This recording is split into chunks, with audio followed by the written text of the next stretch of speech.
दोस्तों, मैं फ़ज़किर हुसैन अपने चैनल में आपका इस्तकबाल करता हूं। आज मैं आपके सामने पेश करूंगा नीट यानी national eligibility cum entrance test, उसका पेपर 2016 का फिजिक्स पोर्शन का सॉल्यूशन इस वीडियो में आपके सामने पेश करना है। इससे पहले 2019, 2018, 2017 और 2016 फेज़ 2 के फिजिक्स, केमिस्ट्री, बायोलॉजी के सॉल्यूशंस का वीडियो बनाकर अपलोड कर चुका हूँ। आज इस वीडियो में 2016 के पेपर का फिजिक्स पोर्शन का सॉल्यूशन पेश करेंगे। तो यह है पहला प्रश्न। आरेख में दर्शाए अनुसार 2 माइक्रोफैरड धारिता के किसी संधारित्र का आवेशन किया गया है। जब स्विच S को स्थिति 2 पर घुमाया जाता है तो इसमें संचित ऊर्जा का प्रतिशत क्षय होगा। जब स्विच S की स्थिति 1 पर है तब इसकी संचित ऊर्जा कितनी होगी? विभव V है तो संधारित्र में संचित ऊर्जा होगी हाफ CV² और C की वैल्यू दी गई है इसमें 2 माइक्रोफैरड, तो 2 म्यू V²। 2 से 2 काट दें इसमें तो ये आ जाएगी म्यू V²। इसको E1 मान लेते हैं। जब स्विच S को स्थिति 2 पर घुमाया जाता है तब हमारी स्थिति बनेगी, ये दोनों संधारित्र हमारे श्रेणी क्रम में आ जाएंगे और विभवांतर V ही रहेगा। तब इसकी संचित ऊर्जा कितनी होगी?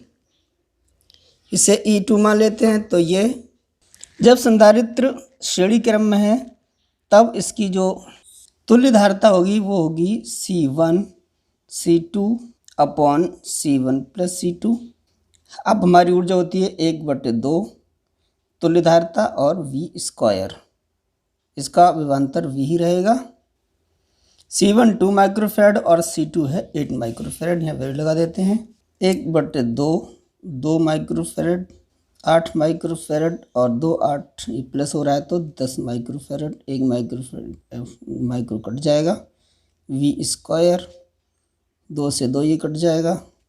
ये आ जाएगा 8 माइक्रो V²/10। तो ये आ जाएगी 0.8 माइक्रो V²। पहले माइक्रो V² था 1, अब हो गया है 0.8 यानी कम हुई है ऊर्जा। तो ये ऊर्जा क्षय का प्रतिशत कितना होगा? क्षय ऊर्जा परसेंट होगा 1 माइनस 0.8 माइक्रो V²। पहले थी 1 माइक्रो V², परसेंट निकालते हैं तो माइक्रो V² कट जाएगा और ये आ जाएगा इंटू 100।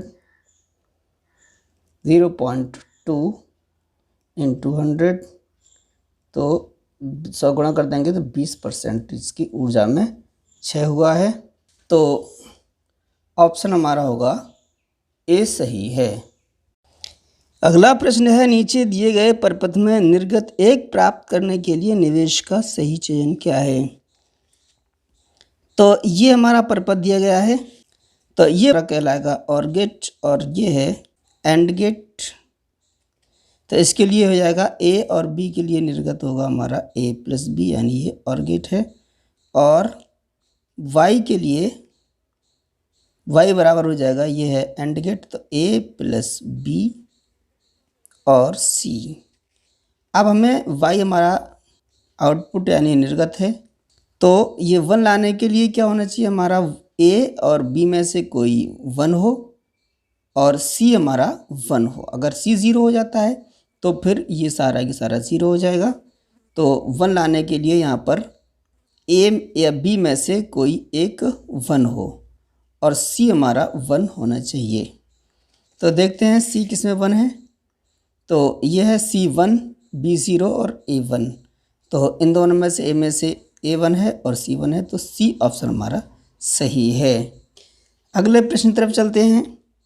किसी विभवमापी के तार की लंबाई 100 सेंटीमीटर है तथा इसके सिरों के बीच कोई नियत विभवांतर बनाए रखा गया है, यानी विभवांतर हमारा कांस्टेंट है। 2 सेलों को श्रेणी क्रम में पहले एक दूसरे की सहायता करते हुए यानी एक ही दिशा में और फिर एक दूसरे की विपरीत दिशा में संयोजित किया गया है। इन दोनों प्रकरणों में शून्य विक्षेप स्थिति तार के धनात्मक सिरे से 50 सेमी और 10 सेमी दूरी पर प्राप्त होती है। दोनों सेलों की ईएमएफ का अनुपात क्या होगा, यानी विद्युत वाहक बल का रेशियो क्या होगा। तो देखते हैं, ये हमारा विभवमापी है जिसके ये तार हमारा AB है, इसकी लंबाई है 100 सेंटीमीटर। इसका V जो है हमारा कांस्टेंट है और तार की लंबाई भी हमारी कांस्टेंट है यानी L। तो इसका इस विभवमापी की विभव प्रवणता के बराबर आ जाएगी हमारी V/L। V भी कांस्टेंट, L भी कांस्टेंट, तो ये विभव प्रवणता यानी K भी हमारा नियत हो जाएगा यानी कांस्टेंट हो जाएगा। अब दो सेलों को इसमें संयोजित किया गया है, एक इसकी सहायता करते हुए यानी एक सिरा प्लस और एक माइनस करते हुए, यानी एक ही दिशा में इनको जोड़ा गया E1 E2 को। तब शून्य विक्षेपी की स्थिति आती है हमारी 50 सेंटीमीटर पर। और जब इन्हीं सेलों को विपरीत दिशा में जोड़ा जाता है, संयोजित किया जाता है, तब हमारा जो शून्य विक्षेप आता है 10 सेंटीमीटर पर आता है। अब पहली स्थिति में देखते हैं, एक ही दिशा में है तो ये हो जाएगी E1 प्लस E2 और ये बराबर होती है K इंटू L, जहाँ L हमारी संतुलन बिंदु की दूरी है। तो K हमारा कांस्टेंट, L हमारी क्या आई है, जब एक ही दिशा में है तो 50 सेंटीमीटर। अब विपरीत दिशा में है तो ये स्थिति इसकी बदल गई है, E2 की तो ये माइनस हो जाएगी, E1 माइनस E2, ये हो जाएगा K इंटू 10 सेंटीमीटर। अब यहाँ पर K कांस्टेंट है, इनको डिवाइड कर दें तो K हमारा कैंसिल हो जाएगा। E1 E2 की हमें वैल्यू निकालना है यानी रेशियो निकालना है। E1 plus E2 upon E1 minus E2, ये हो जाएगा 50/10, 0 कट जाएगा, ये आ जाएगा 5। क्रॉस मल्टीप्लाई कर दें तो E1 प्लस E2 ये बराबर 5E1 माइनस 5E2 आ जाएगा। इसका मल्टीप्लाई इसमें हो जाएगा और 1 का मल्टीप्लाई 1 अगर इसमें रख दें तो 1 का मल्टीप्लाई इसमें होगा। अब E1 को एक तरफ और E2 को एक तरफ, तो E1 माइनस 5E1 और 5E1 5E2 माइनस E2, ये हो जाएंगे, यहाँ से कट जाएगा माइनस के 4, E1 बराबर ये हो जाएंगे माइनस के 6, E2 माइनस माइनस कैंसिल हो जाएगा। E1 अपॉन E2 निकालना है यानी रेशियो निकालना है, तो 6/4, E2 इसके बटे में आ जाएगा 4, 6 के बटे में आ जाएगा, 2 से कट जाएगा, 2 3 6, 2 दूनी 4, 3/2, तो E1 रेशियो E2, इसको लिख सकते हैं 3/2, यही हमारा आंसर है। तो इसमें देखें कौन सा ऑप्शन सही है, 3/2, सी ऑप्शन इसका सही है। चौथा प्रश्न है, जब किसी धात्विक पृष्ठ को तरंगदैर्ध्य लैम्ब्डा की विकिरणों से प्रदीप्त किया जाता है तो निरोधी विभव V है।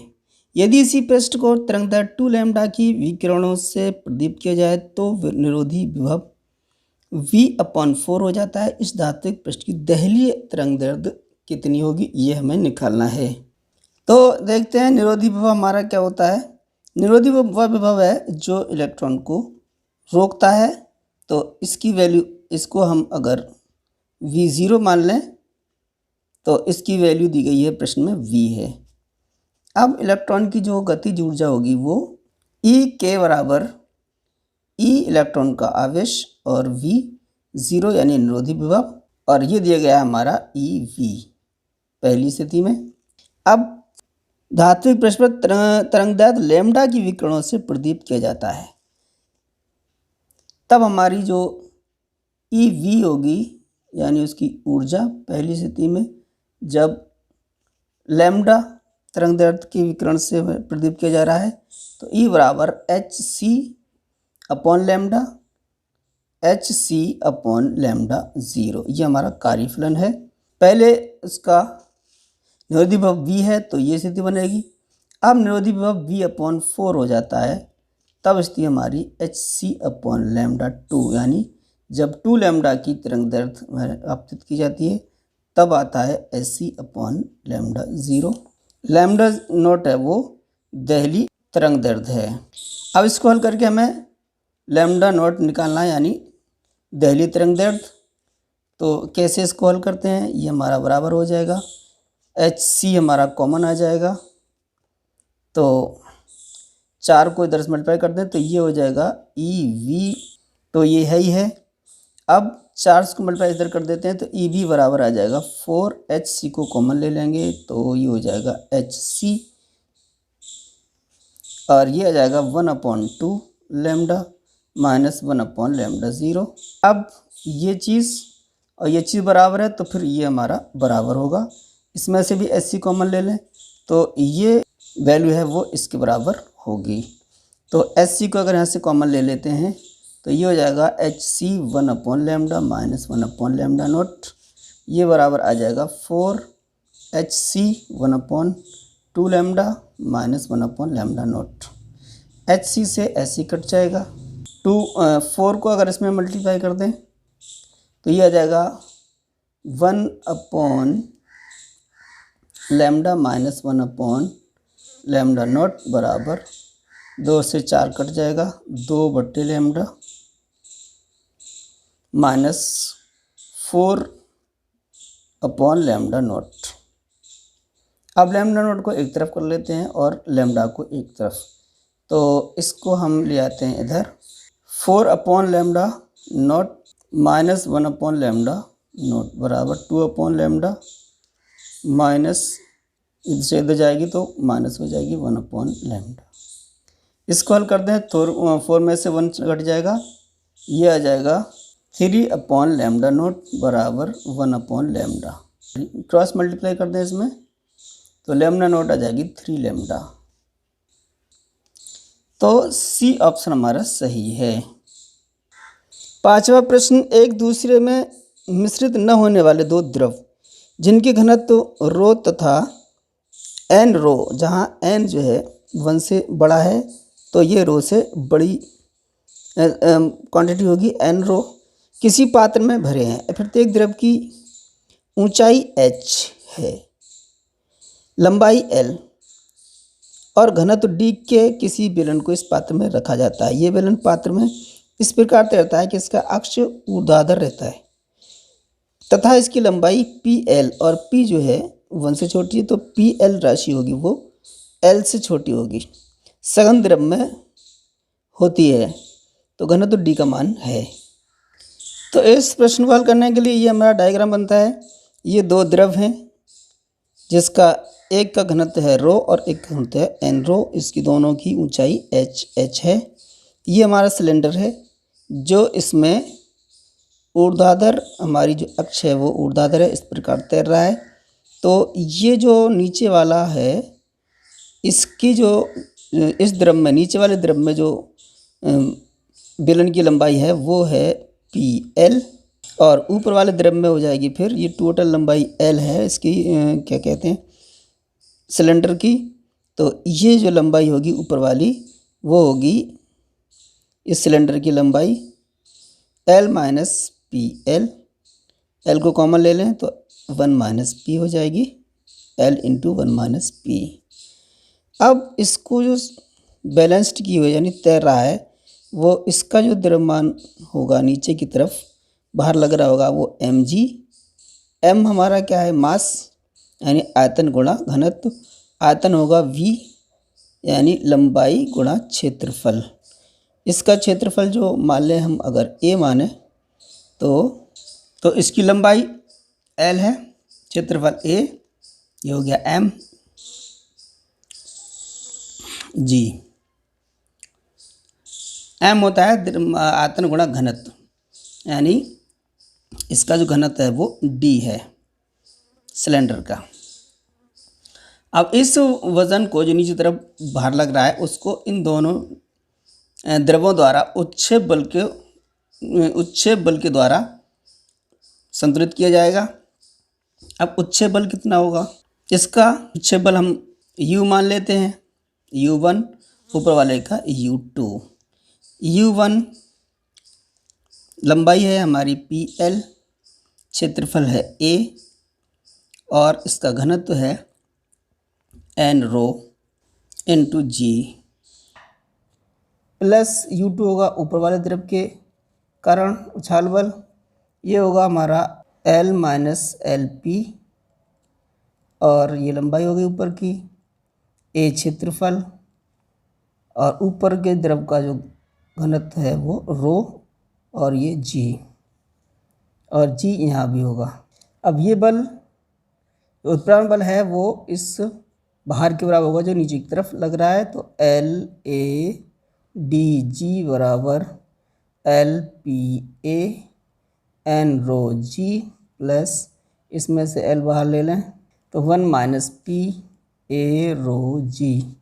इसमें जो कॉमन होगा वो सब डिवाइड कर देंगे एल ए जी से, तो एल ए जी कट जाएगा, जी से जी कट गया, ए से ए और एल से L, G A L L A G, यहाँ से बचेगा डी और यहाँ से बचेगा एन रो, यहाँ से रो कॉमन लेंगे, डी बराबर आ जाएगा P N plus 1 minus P into rho.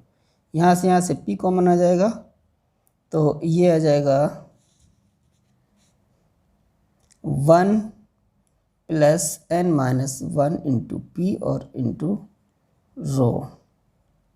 तो ये है हमारा ऑप्शन कौन सा सही है, 1 plus N minus 1 P into rho, C option हमारा सही है। अगला प्रश्न, नीचे दिए गए विकल्पों में से किसका उपयोग एक संचयी विद्युत चुंबकीय तरंग उत्पन्न करने में किया जा सकता है। तो स्थिर आवेश, तो कोई आवेशित कण अगर विराम अवस्था में है तो उसमें सिर्फ विद्युत आवेश उत्पन्न होगा, चुंबकीय क्षेत्र उत्पन्न नहीं होगा। आवेशहीन है तो चुंबकीय क्षेत्र उसमें उत्पन्न नहीं होगा। कोई त्वरित आवेश, कोई आवेश है जो एक त्वरण के साथ गतिमान है तो उसमें संचय विद्युत चुंबकीय उत्पन्न हो सकती है, तो सी ऑप्शन हमारा सही है। 7वां प्रश्न, किसी प्रतिरोध R से प्रवाहित आवेश का समय t के साथ विचरण Q बराबर AT माइनस BT स्क्वायर के रूप में होता है। यहाँ AB क्या है, धनात्मक नियतांक है। R में उत्पन्न कुल ऊष्मा कितनी होगी ये हमें गणना करनी है। किसी प्रतिरोध R से प्रवाहित आवेश जो धारा होगी वो धारा होगी I बराबर हमारा DQ अपॉन DT। तो धारा निकाल लेते हैं, DT AT minus BT square, इसमें डिफ्रेंशिएट कर दें तो ये हो जाएगा A माइनस 2BT।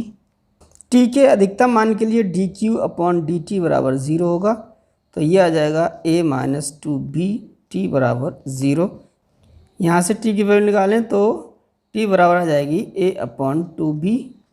तो प्रतिरोध R में उत्पन्न कुल ऊष्मा जो होती है वो होती है समाकलन यानी integration I square R DT। T के सापेक्ष हम समाकलन करेंगे और टी की जो लिमिट है वो 0 से t तक है।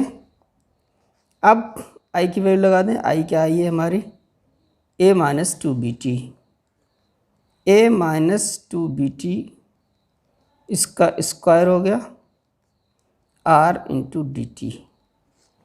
अब t की वैल्यू हमारी 0 और अधिकतम क्या है, t का मान जो आया है A अपॉन 2B, ये मैक्सिमम है A अपॉन 2B, ये हमारी लिमिट होगी। अब 0 A अपॉन 2B, स्क्वायर हम खोल देते हैं तो A square plus 4B square T square minus 4BT और A यहाँ आ जाएगा R DT।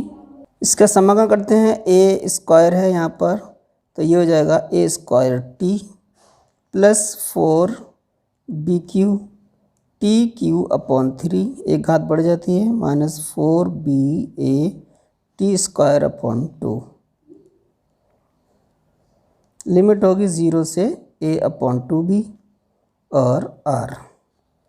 अब हम लिमिट लगा देंगे, A स्क्वायर T की वैल्यू लगा दें A upon 2B plus 4BQ AQ upon 2BQ का हो जाएगा 8BQ minus 4BA T a² upon 4 और t/2 है अपना 2 और भी होगा और ये आ जाएगा हमारा r।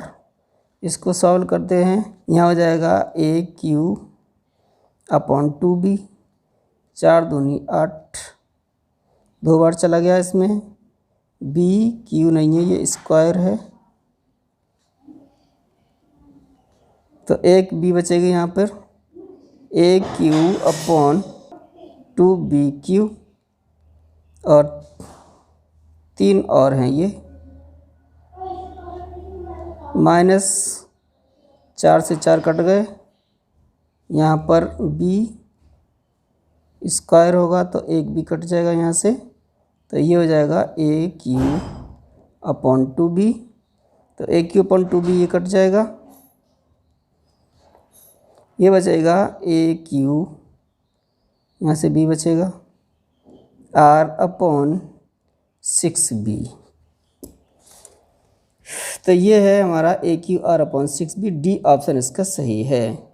पृथ्वी के पृष्ठ से कितनी ऊंचाई पर गुरुत्वीय विभव और गुरुत्वीय त्वरण G के मान ये दिए गए हैं। पृथ्वी की त्रिज्या इतनी है 6400 किलोमीटर, तो कितनी ऊंचाई निकालना है हमें।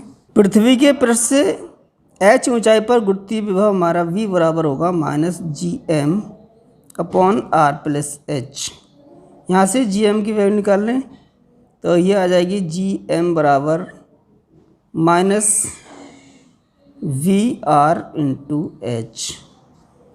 इसी तरीके से निकालें h ऊंचाई पर गुरुत्वीय त्वरण g डैश बराबर होगा gm upon r plus h का होल स्क्वायर। यहाँ से भी gm की वैल्यू निकाल लेते हैं तो ये आ जाएगी हमारी g dash into r plus h का होल स्क्वायर। यहाँ से gm की वैल्यू लगा दें तो यहाँ पर gm की वैल्यू है -vr प्लस h, ये हमने अभी निकाली थी ये वाली, ये बराबर हो जाएगा g dash r plus h square, r plus h से इसका स्क्वायर कट जाएगा, -v बराबर आ जाएगा g dash r plus h। g dash v और r की वैल्यू हमें मालूम है, तो v की वैल्यू है -5.4 10⁻7 बराबर g है 6, r है 6400 h, ये हमारी किलोमीटर में है। यह माइनस माइनस कैंसिल हो जाएगा, 6 से डिवाइड हो जाएगा, 0.9 आ जाएगा ये। यहाँ से इसको h r की वैल्यू को इधर माइनस में ले आएँ, ये हो जाएगा 9 इंटू 10⁻6 माइनस इसको इधर ले आएँ तो 6.4 इंटू 10⁻6 बराबर h की वैल्यू हमें निकालनी है, तो ये आ जाएगा 9 में से ये घटा दें तो 2.6 इंटू 10⁻6 बराबर h, ये हमारा मीटर में आया है और ये है हमारा किलोमीटर में। तो 2 इंटू 10⁻6 है, 10⁻3 से भाग कर दें तो 3 आ जाएगी यहाँ, और ये 3 घाते इधर दशमलव हट जाएगा तो 2600, ये आ जाएगा हमारा किलोमीटर में। तो ऊंचाई जो आई है वो 2600 किलोमीटर, डी ऑप्शन सही है। अगला प्रश्न, पीतल और स्टील की छड़ों के अंदर प्रसार के गुणांक α1 α2 हैं। पीतल और स्टील की छड़ों की लंबाइयाँ L1 L2 हैं। यदि L2 माइनस L1 को सभी तापों के लिए समान बताया जाए तब नीचे संबंध में कौन सा संबंध सही है। तो ये है अनुदैर्ध्य प्रसार गुणांक α1 α2। तो अगर हम किसी क्षण को ΔT ताप में वृद्धि करें तो जो लंबाई आएगी पीतल के लिए वो L डैश आएगी L1, इसकी जो एक्चुअल लंबाई है L1 है, इंटू 1 प्लस α1 ΔT। तो L डैश स्टील के लिए L2 1 प्लस α2 ΔT। अब हमको इस तरीके से इसको ढालना है कि हमारी L डैश पीतल माइनस एल डैश स्टील, इसकी जो लंबाइयाँ आने वाली हैं बढ़ी हुई वो L2 माइनस L1 के लिए सत्य हों।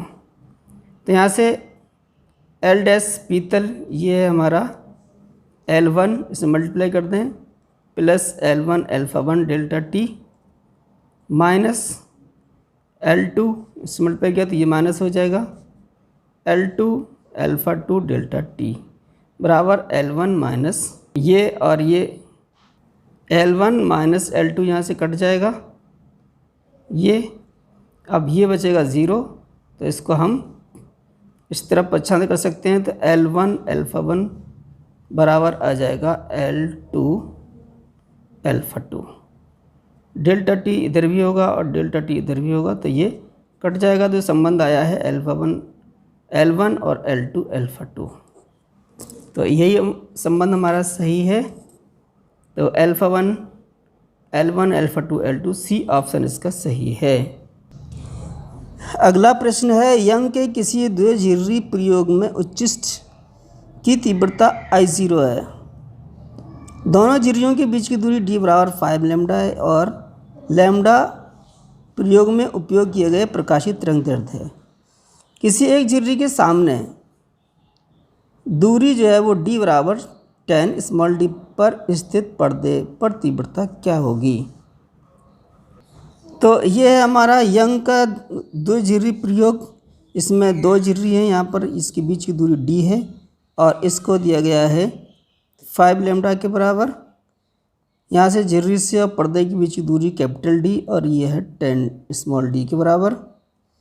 ये दूरी हमारी d/2 होगी, ये बीच का यानी मध्य बिंदु है।